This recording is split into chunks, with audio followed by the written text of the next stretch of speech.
तो कैसे हैं आप? मैंने सोचा था कि मैं वीडियो किसी और विषय पे बनाऊंगा। पिछली बार मैंने लक्ष्य मूवी पे बनाया था और मैं इस बार किसी और विषय पे बनाना चाहता था वीडियो।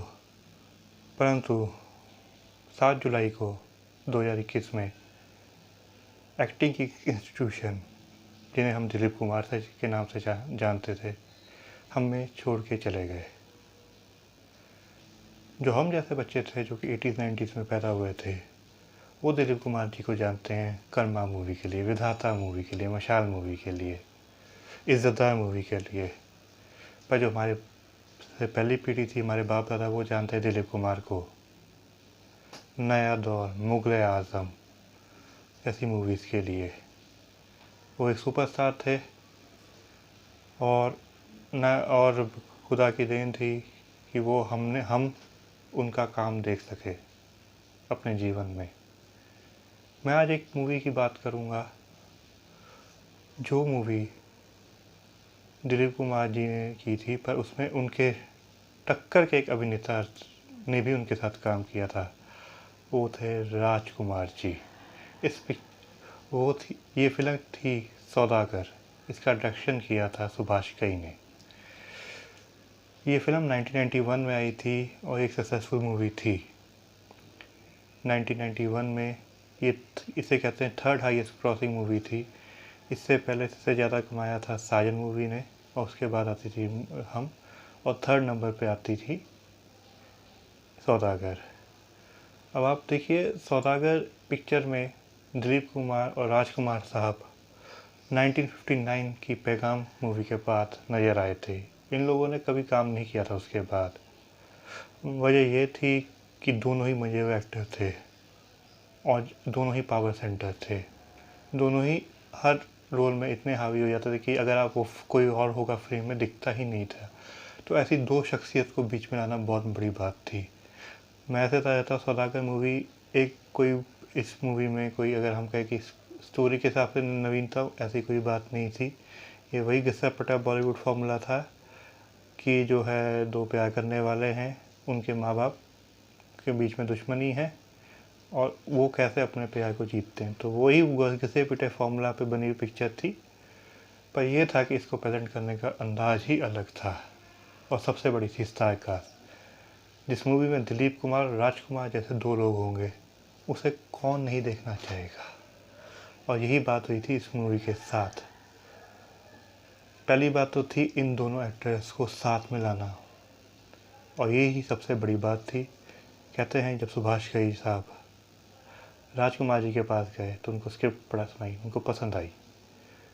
तब पूछा था जो राजकुमार जी ने सुभाष जी से कि आप बताइए, आपने तो मुझे ये रोल दे दिया, मेरा रोल, मेरे अपोजिट आपने किस किस एक्टर को लिया है? तो अब उन्होंने कहा था दिलीप कुमार।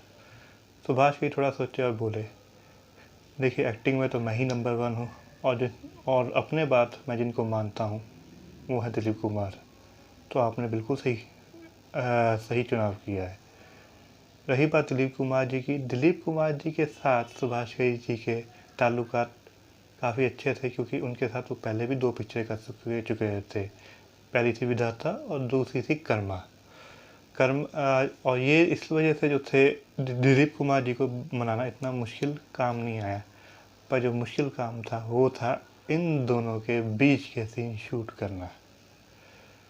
जब ये मूवी बन रही थी, तब राजकुमार जी को थोड़ा सा एहसास हुआ कि दिलीप कुमार जी के तो जो है डायलॉग अवधी में है, भोजपुरी में है, और मैं तो जो है हिंदी में है, प्रॉपर हिंदी में। तो उनको थोड़ा सा इस पर नाराज़गी हुई थी। तो सुभाष घई ने मनाया उनको और बोले कि आप तो राजा हैं, आप अवधी में कैसे बोल सकते हैं? दिलीप कुमार जी का रोल तो एक गांव वाले का रोल है, तो वो तो अवधी ही बोलेगा ना। आप तो पढ़े लिखे हैं, आप तो राजा हैं। तब जब उनको समझाया, मनाया, तब वो जाके माने, और पिक्चर की शूटिंग भी शुरू हुई। पिक्चर मुकम्मल भी हुई और हिट भी हुई। और कहते हैं इस मूवी के बनते बनते जो दोनों के बीच की थोड़ी तलखी भी कम हुई थी। रही बात, इसमें जो थे 2 एक्टर्स ने अपना डेब्यूट किया था। पहले थे विवेक मुश्रान और दूसरी थी मनीषा कोइराला। इन दोनों को, इस पिक्चर ने दोनों के करियर को बूस्ट भी दिया। मनीषा कोइराला तो आगे चल के टॉप एक्ट्रेस बनी, बट समहाउ विवेक मुस्कान वो उस मुकाम में नहीं पहुंच पाया, उनका करियर ज़्यादा चला नहीं। रही बात विवेक मुस्कान के जो पिताजी का रोल था, जो जैकी श्रॉफ ने किया था, एक कैमियो रोल था, वो पहले अमिताभ बच्चन जी को ऑफ़र हुआ था, पर अमिताभ बच्चन जी ने ये कहते हुए मना कर दिया था कि ये तो रोल बहुत छोटा है, मैं कैसे कर लूँ।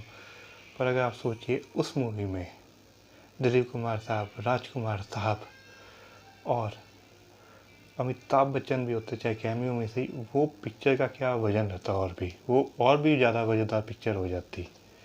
पर उन्होंने नहीं किया और ये रोल जैकी श्रॉफ के झोली में गया था। रही बात जो थी इसमें, एक और चीज़ हुई थी, मुकेश खन्ना ने भी काम किया था इस पिक्चर में। तो उन्होंने जब राजकुमार से मिलना थोड़ा डरे हुए थे, क्योंकि राजकुमार जी का जो थोड़ा सा स्वभाव ऐसा था कि वो नए नए एक्टर जो या उनसे जूनियर एक्टर्स का उनका थोड़ा सा ना टांग खींच लिया करते थे, तो थोड़े से डरे हुए थे। जब उनसे मिले तो जो थे राजकुमार साहब जो थे, बड़े विनम्रता से मिले और उनसे जो था, उनको ऐसा लगा मुकेश खन्ना जी को कि ये मुझे जानते, तो उन्होंने पूछा था, आप मुझे कैसे जानते हैं, आप ऐसे मिले जैसे कि आप मुझे जानते हैं। तो इस पे राजकुमार जी ने कहा था, भीष्म पितामह को कौन नहीं जानता। तो ये थी सौदागर पिक्चर की कहानी।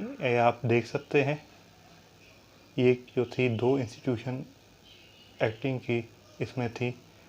दिलीप कुमार साहब ने इसके बाद एक अपना डायरेक्टोरियल वेंचर शुरू किया था कलिंगा के नाम से, पर वो पूरा नहीं हो पाया। उसके बाद उन्होंने 98 में क्लास फिल्म की थी किला, और राजकुमार साहब भी 95 में उनका निधन हो गया था। तो देखा जाए तो ये जो थी दोनों की, शायद देखा जाए तो लास्ट सबसे बड़ी पिक्चर रही होगी मेरे ख्याल से। तो मैं ये कहूँगा, अगर आपने इंडियन सिनेमा को बारीकी से देखना है और किस रेंज के एक्टर हमने दिए हुए हैं पहले, तो आप सौदागर देखिए। हमें तो उस समय अच्छी लगी थी, इसके गाने बहुत अच्छे। इलू इलू उस टाइम का जो ट्रेंड सेटिंग गाना था, इलू इलू, इमली का बूटा बेरी का बेर, और सौदागर गाना, मैं ये कहूँगा आप देखिए। कहीं ना कहीं तो आपको किसी ना किसी OTT प्लेटफॉर्म या यूट्यूब पे मिल जाएगी। और मुझे बताइएगा देख के कि आपको ये पिक्चर कैसे लगी। ओके, शुभ रात्रि, शब ख़ैर।